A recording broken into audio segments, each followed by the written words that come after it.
لسه مازال كلام التجار مخوف ناس كتير جدا ان اسعار العربيات هترتفع خلال الايام اللي جاية، وكأنهم بيشجعوا الناس وناقلين همهم وقولوهم روح اشتروا بسرعة قبل ما الاسعار ترتفع. وطبعا في ناس كتير بتصدق الكلام ده لان الناس شافت قدام عينيها ان العربيات نزلت اكتر من مرة، وهم طبعا خايفين من حتة ان الدولار يرفع وان مش عارف سوق السيارات يشح والتجار يرجعوا يسيطروا مرة تانية من جديد. يا جماعة مفيش الكلام ده خالص، واحنا بنحاول على قد ما نقدر ان احنا نجيب لكم اقل العروض اللي موجودة في السوق، وخصوصا بعد نزول اسعار الزيرو.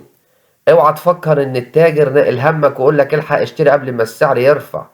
التاجر عنده كمية عربيات جمعها على مدار الشهور اللي فاتت أو السنتين اللي فاتوا، وخصوصا لما كان بيشتري من الزبون عربية هو بيبيعها وبيعرضها ب500 ألف، يعرض له من 200 ل 250.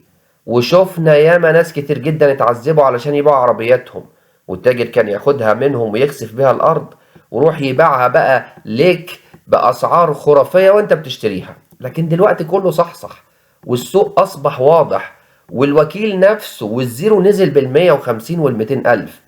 فبالتالي أسعار العربيات هتنزل تاني في شهر يناير يا جماعة 26، وخصوصا بعد نزول أسعار الزيرو المستعمل هينزل والجديد هينزل. الجديد هينزل قلنا من 20 حتى 100 ألف جنيه، وبنأكد على الكلام ده للمرة التالتة على التوالي.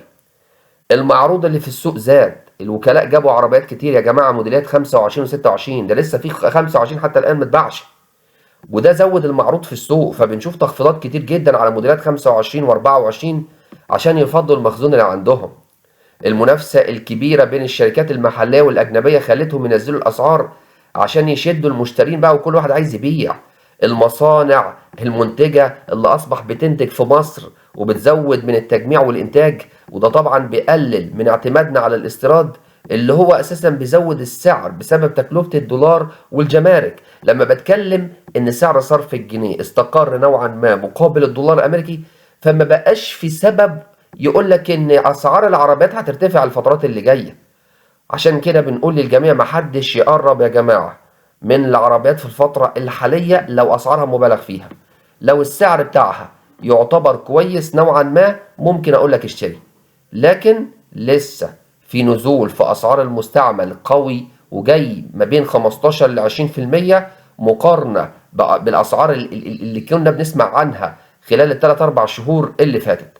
عشان كده بنقول لكم ما تستعجلوش، السوق هينزل، خد وقتك واصبر علشان ما تضيعش فلوسك. هي ديت كل التفاصيل النهارده.